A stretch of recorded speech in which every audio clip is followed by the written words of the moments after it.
Yo, what is up guys, this is Twister and today I am finally back with another GTA Online video and I'm asking the all-important question that is always on everyone's mind.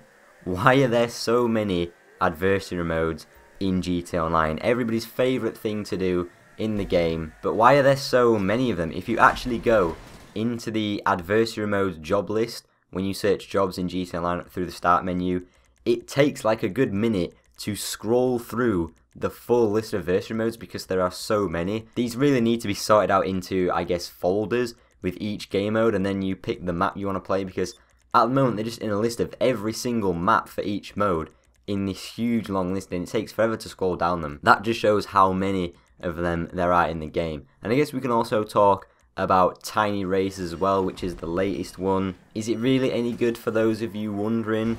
Like, not really, it's not amazing. Like, it's called Tiny Races, but in all honesty, it's just a glorified Vehicle Vendetta top-down version on a stunt race track. You're not actually really racing, you're just trying to kill each other, really. There's no actual racing involved. The objective is just to kill the other players, knock them off the track, and it's in like a weird round system, and most of the rounds will never actually last more than 30 seconds anyway, so it's just another one of those average adversary modes. And the one thing, it would have just made so much more sense to have this concept of a mode just added on to stunt races rather than putting it into its own adversary mode. If they just included this like top-down race version or deathmatch version, whatever you want to consider it as, if they just included it into normal stunt races as an option, it would have been 10 times better, but instead it's its own adversary mode.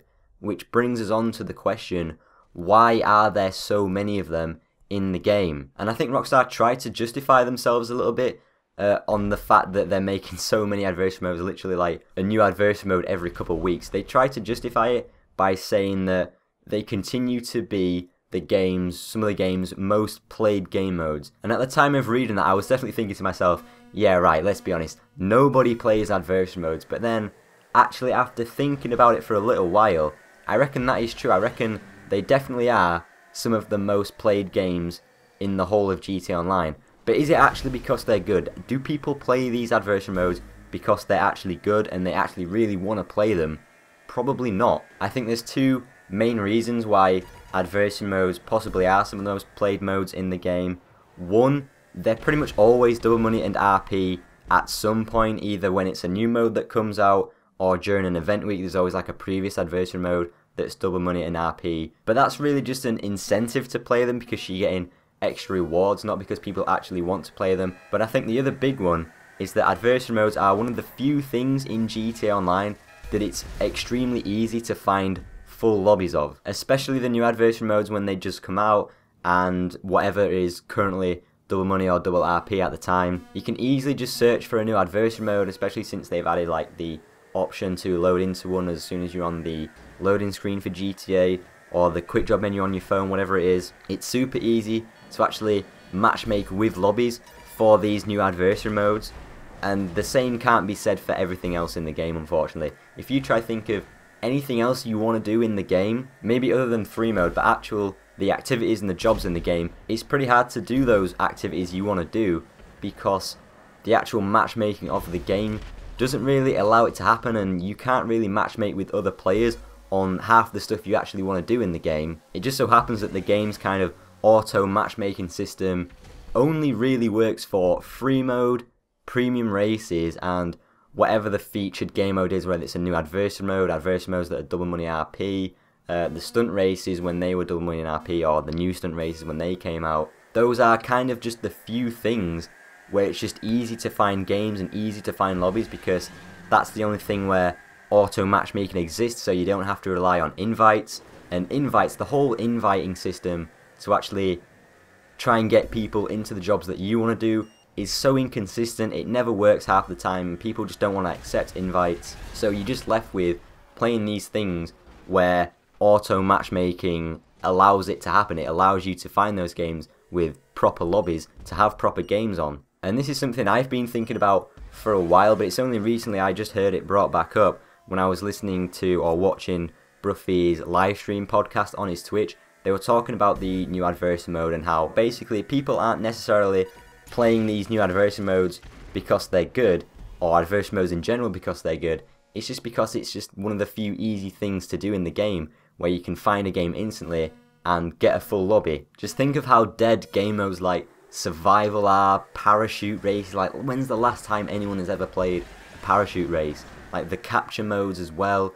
And it's even so unfortunate the same can be said for the user created jobs, which are often some of the best things in the game, like custom stunt races and stuff that people have made in the creator. Those things can rarely ever be done in full lobbies because just the game's matchmaking doesn't really allow it to happen, so you're just forced into doing the things that does work, to be honest. And I 100% believe that Rockstar definitely do know that, which is why they're constantly bringing out new adversary modes, or if it's not a new adversary mode, it's some sort of specific event week that gives the game some kind of focus to make sure that everyone's kind of doing the same things, to make sure that the matchmaking will actually work for those things. Maybe some of you guys will remember the time before the constant event weeks and the constant new adversary modes.